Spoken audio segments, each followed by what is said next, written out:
lesson 16.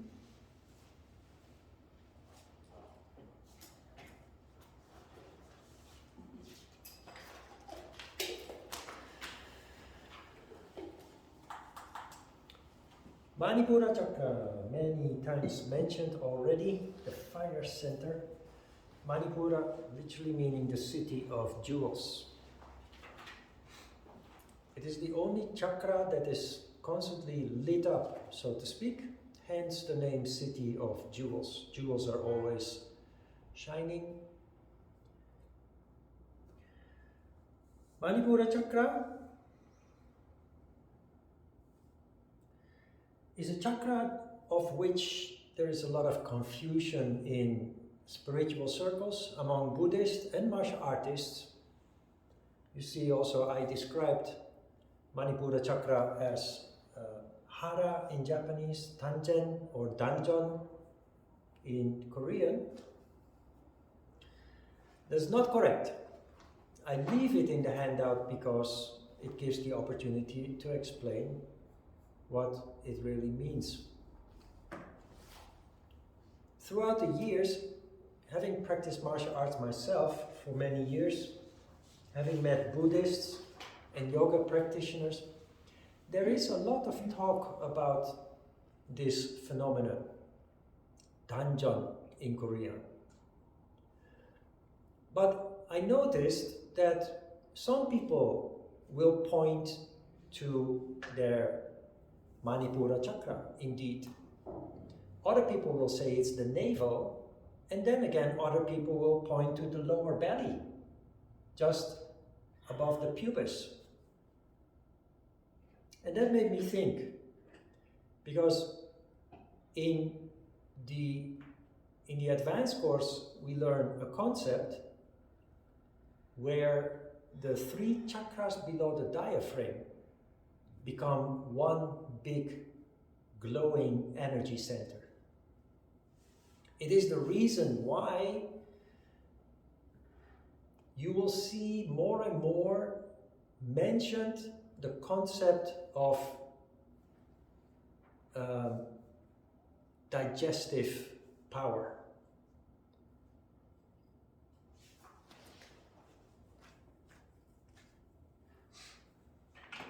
This is the concept of vitality, health.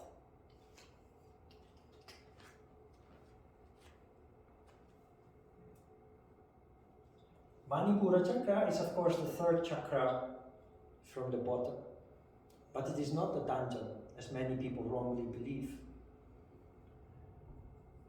Below Manipura you have Svadhisthana, and below that you have Muladhara, the first chakra at the bottom of the spine.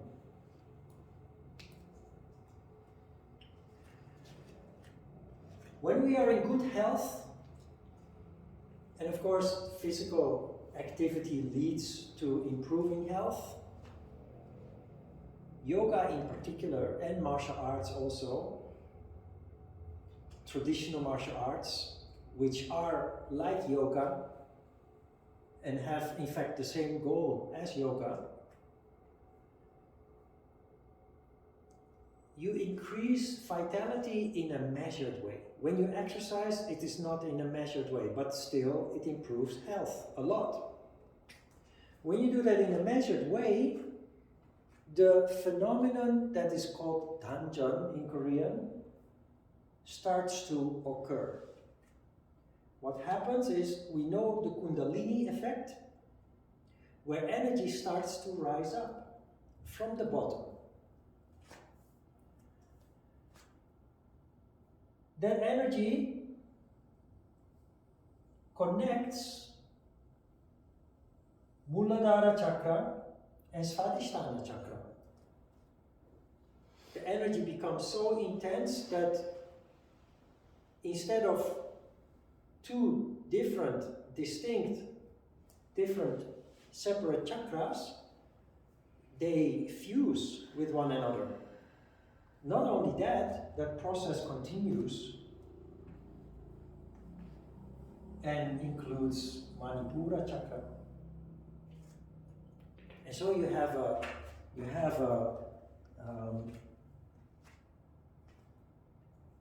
in fact, the phenomenon of Danjan is in fact that your whole lower body is brimming with vital energy. It is the reason why traditional doctors ask, how is your digestion? How is your stool? Because it tells them something about whether this condition is present or not, whether you are filled with vital energy or not. And that is the start of the doctor's search for what is wrong with you. But the condition of your digestion tells him where he needs to look when you then share your symptoms with the doctor. So Manipura Chakra is this chakra, but Danjan is in fact the whole area below the diaphragm. How do you know whether you have a healthy digestion and a healthy stool? Your stool, when healthy, is solid and relatively dry. If you have a poor digestion, the stool is not solid, is very soft and kind of liquid. Or it can be the opposite, where you have obstipation and you find it difficult to pass stool, and pass stool only once in a couple of days. If you are full of vitality, you pass stool on a regular basis, every day around the same time, and often more than once a day. Also, it is less smelly when your digestive system is full of vital energy. The stool is less smelly than when there is not sufficient amounts of vital energy. This explains also why there is confusion in Buddhist circles and spiritual circles as to where the Danjan is. It's neither here, nor there, or here. It's everywhere. It's all over. It's this whole ball of energy below the diaphragm.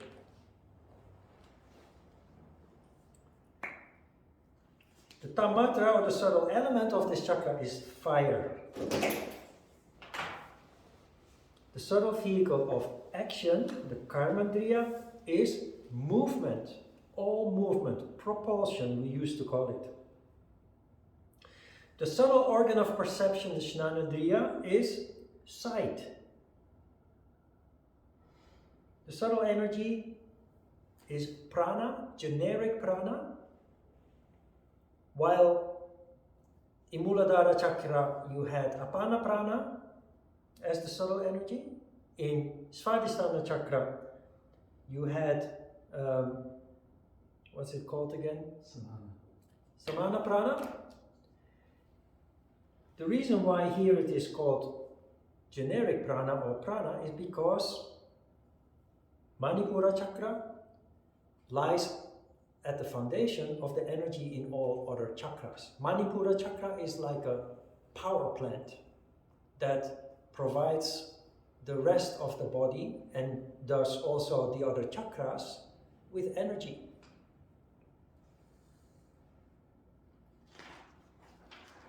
The color with this chakra is yellow and the mantra is Ram. Manipura Chakra is responsible for ambition and the will to conquer and readiness to fight. Manipura is the location of physical will, but a whole person possesses two kinds of will. The first and the most primitive is physical will, and the higher form of will is located in Ajna Chakra, mental will. The goal of not only yoga but also martial arts is to link the physical will with the mental will. That is where control starts.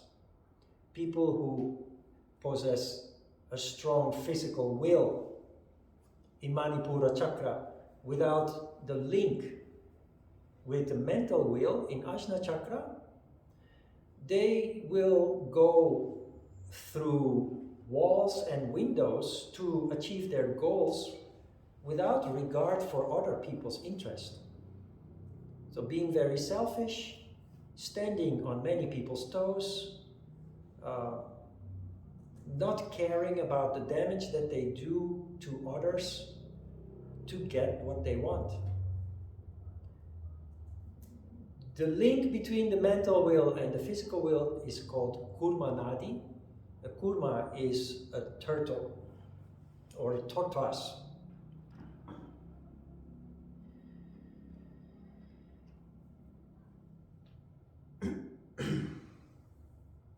The reason that yogi develops not only the physical will but also mental will is also explaining why spiritual people have a quality that we call steadfastness. I would call it stubbornness.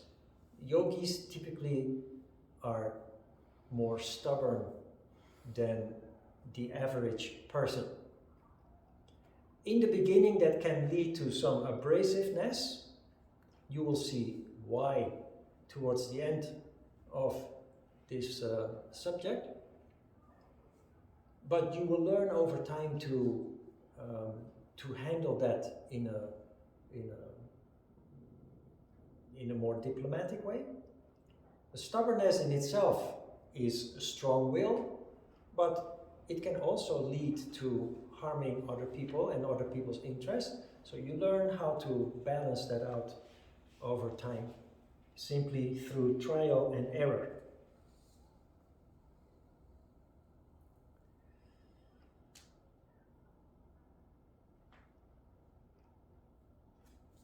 In a state of sattva, it manifests as the stomach, and the vehicle of observation are the eyes. People who have relative sattva in Manipura Chakra generally have good eyesight. I have very sharp eyes when it comes to looking in the distance, but the past couple of years I started needing glasses for reading. I think my Manipura Chakra is relatively in good order because I still have very strong far sight. When I did my driving exam, the part of the examination is checking your eyes, and they do that by letting you read the number plate of a car in the distance. And the examiner told me, can you read the number on that license plate over there? And when I read the number to him, he said, no, that is not correct.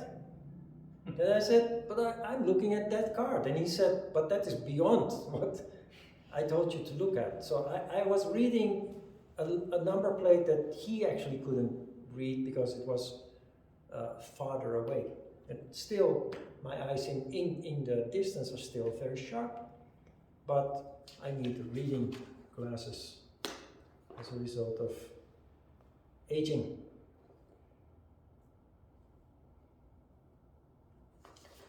In Rajas, it manifests as is the vehicle of motion in the legs or propulsion. In Tamas, the chakra manifests as the vertebra behind the stomach, and the subtle element is fire. The Romans had an expression saying festina lente. Festina lente literally means hurry slowly. And the editor of the handouts, he found this illustration where you see a hare sprinting from the house of a snail, indicating the contradiction in hurrying slowly. The reason why hurrying slowly is a thing is because hurrying leads to violence. It leads to tension, and is not healthy. Therefore, you see in southern European countries, Italy among them, Greece, Spain, and Portugal, people have a very laid-back lifestyle. They do not know what hurrying or rushing is. Festina lente is an important concept to avoid petrifying Manipura Chakra, which leads to stress and stress-related diseases like stomach diseases, digestion problems, stomach ulcers, but also heart disease is related to strain, stress, pressure, and hurrying, being in a hurry, is one of the reasons why we suffer from that. You can see when you go to the supermarket, or if you go to work in the morning during rush hour, you can see many people who are in a rush, in a hurry. It's called rush hour for a reason, because people habitually leave home, they think exactly in time to arrive where they need to be, and then realize that they have to hurry to actually be in time. And when people are in a hurry, you see the tension on their faces. Unhealthy. Festina lente is simply a way to live life in a healthy way. But it also means leave home a little bit earlier than usual. We talked about this when we discussed, I think, non-violence at the beginning of the course. And the play element is important. Play, not petrify the fire in you, because the fire will consume you if you light it up too often. People who habitually have rajas in Manipura Chakra, they literally burn themselves up. It is the reason why people can look older than they really are. Oxidation, literally, is a burning process, a burning up process. Iron that oxidates becomes rusty. A person who oxidates ages faster than the natural process. And stress, hurrying, leads to petrifying the fire, Manipura Chakra, by stress and hurrying, leads to aging, leads to wearing out, literally, of your entire physical body. The chakra has two secondary chakras, Surya Chakra, which means sun, and Chandra Chakra, which means moon. It's the liver and the spleen. The spleen is responsible for providing us with extra energy when we are lacking. You notice the squeezing of the spleen when you have a meal and then start exercising, for example, too quickly after you had your meal, before allowing your meal to properly digest for the most part. On the other hand, you have the liver, which is responsible for getting rid of excess energy. Excess energy can occur when we drink alcohol, especially when we drink alcohol in relatively large amounts. We then find ourselves waking up in a cold sweat around 5 o'clock in the morning. And the cold sweat is being caused by the liver emitting heat, basically, to get rid of excess calories, excess energy.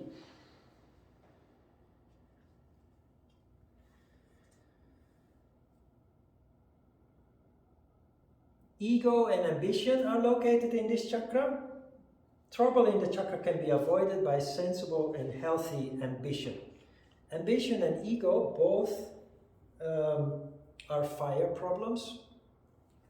Their ego and ambition both are not necessarily bad, but they turn against us if they are uncontrolled. Ego, everybody has an ego. Strangely, in spiritual circles, you are being made to believe that your ego must die, that you must get rid of it, meaning that it is a bad thing. That's not the case, because ego is a fixed part of who we are. Ego, people with big egos, they manifest big. You see people with big egos at the top of society, leading big companies, but also in politics.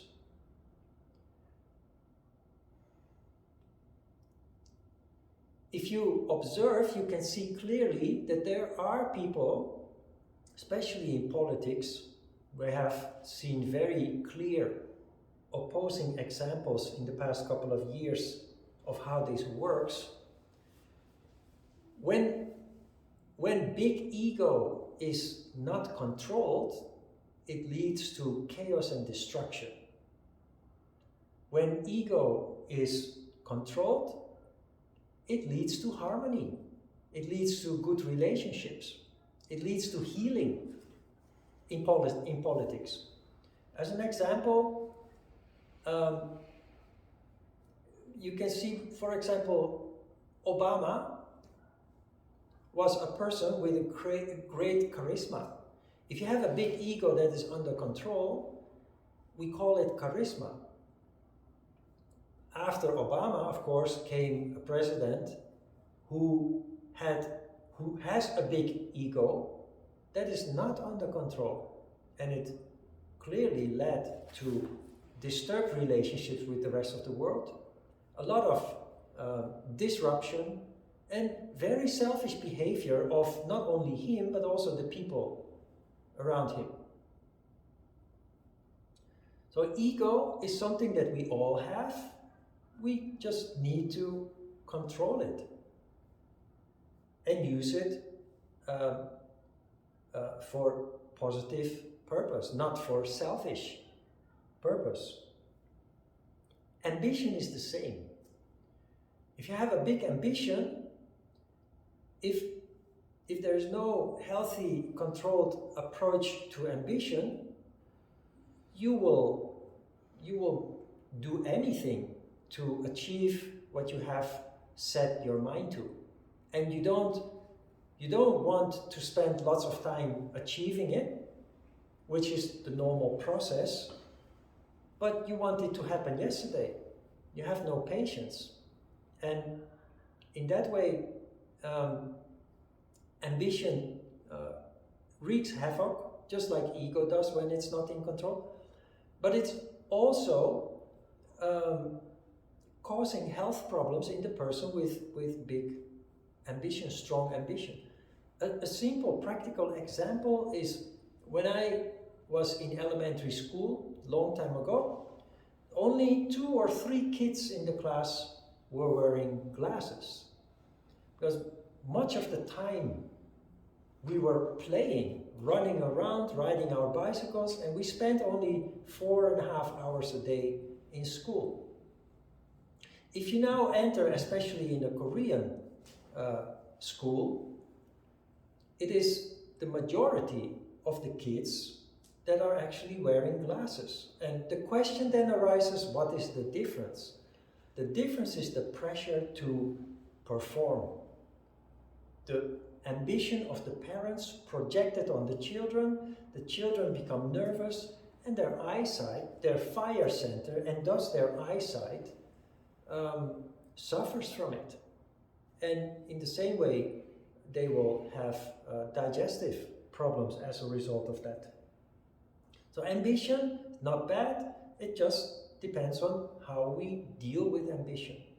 And as a yogi, you develop vision, which includes the ability to see whatever it is that you set your mind to, that it is a process that's going to take years, sometimes even decades. And that is what will allow you to have a healthy, sensible approach dealing with your ambitions.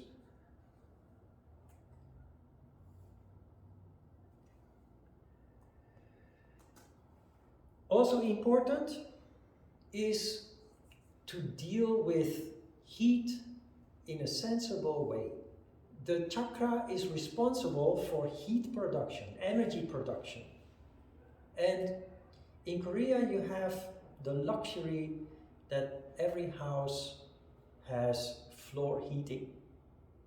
Everybody likes that. Korean people and foreigners alike. It's very comfortable, it's very soothing. So we have a tendency to indulge in that. Here's the problem. If you indulge too much in heat, you deny Manipura Chakra to do its work. So it will lose its strength. I have had a yoga student around my age who came to me at some point and complained basically about everything. And her posture was very bent, and she felt like any moment she could just burst out crying. As a very dark, depressed, sad person. So I told her, I sensed that she was severely lacking energy overall. That is, of course, why she came to the gym, why she ended up doing yoga, because other exercise all was uncomfortable and even painful. So I asked her about her habits of dealing with heat, sensing that her Manipura Chakra was not providing her with vital energy, which very, very clearly was lacking. And she told me that even in the summer, she uses an electric hot mat. And I said, that is exactly the problem. You are killing your own body's ability to create energy. So when you're not on your hot mat, winter or summer, your whole being is lacking energy, and it affects you mentally.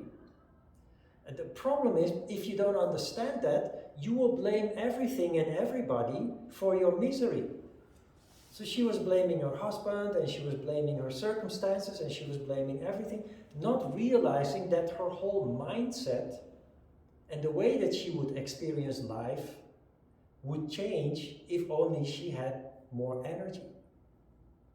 So I told her to stop using, at least in the summer, the electric mat, and to lower the temperature of the floor in the winter. You know what her reaction was? She said, yeah, but this mat is a very expensive one. Meaning, it is good quality, so it can't be bad. But there is no arguing with that. It's very sad. Very sad. I wanted to help her to end the suffering, which she was very much suffering from this condition. But there is no arguing with that. I did what I could, and I just had to leave her knowing that she would continue to suffer and that it would only get worse.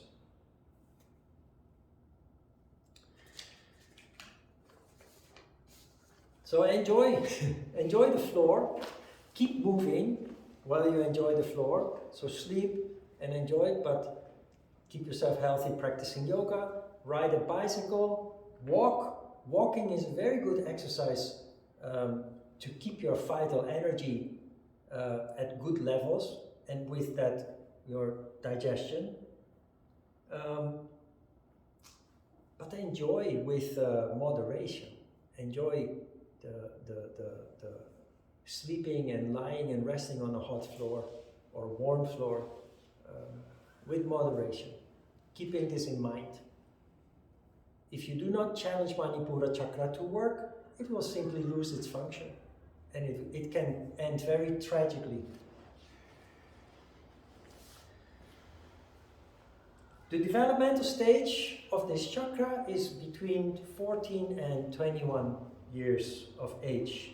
It is the time of military service, draft, because the military needs people who do not have a conscience yet, who have not developed that heart yet that people in their 20s and 30s develop. They need people with a combative attitude, which is exactly the developmental stage of Manipura Chakra. It is the time of puberty. We have all gone through puberty, the time where we establish our identity and unscrupulously defend our interests, and there are many conflicts during that period of time, especially with parents, sometimes with teachers, but it's simply part of our developmental stage. People who during this stage are in control appear to be cool. My oldest brother was very cool. He engaged a lot in sports during his teenage years, and that allowed him to be very much in control of Manipura Chakra, while other boys his age were just like normal teenagers, adolescents. My brother was very cool in the way that he would not be disturbed by anything. He would not get upset by anything, what normally disturbs or upsets other people. An example of that kind of behavior you can find if you have seen the series Happy Days. It's a little bit an older series. It's about teenagers in the United States. The theme is rock and roll, and there is this one guy who is very typically in control of his Manipura Chakra, and his name is the Fonz. None of you, except Thomas, apparently knows the program. The Fonz is a very cool dude who's not, like my oldest brother, not disturbed by anything. While others panic or freak out, he's always the one that keeps oversight and, of course, has funny remarks while others are freaking out. That kind of cool, control of Manipura Chakra. Of course, as a yoga practitioner, you also more and more develop control of Manipura Chakra. It's not a joke, it's not a comedy, as this program appears to make it. It is crucial in daily life situations, because we have a tendency to be reactive in daily life situations that we come across with other people. Subconsciously, we simply react to everything. And if you are in control of Manipura Chakra, you stay on top of things and you control your reactions towards things. And it will save you a lot of conflict in life.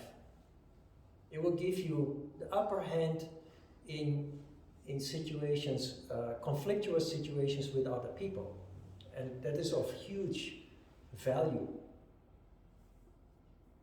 It starts with your exercises on the mat, raising your legs, the boat poses, and of course ultimately Mayurasana also.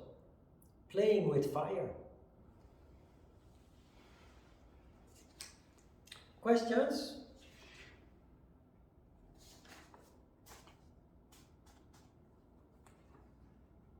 Okay, let's have a short break.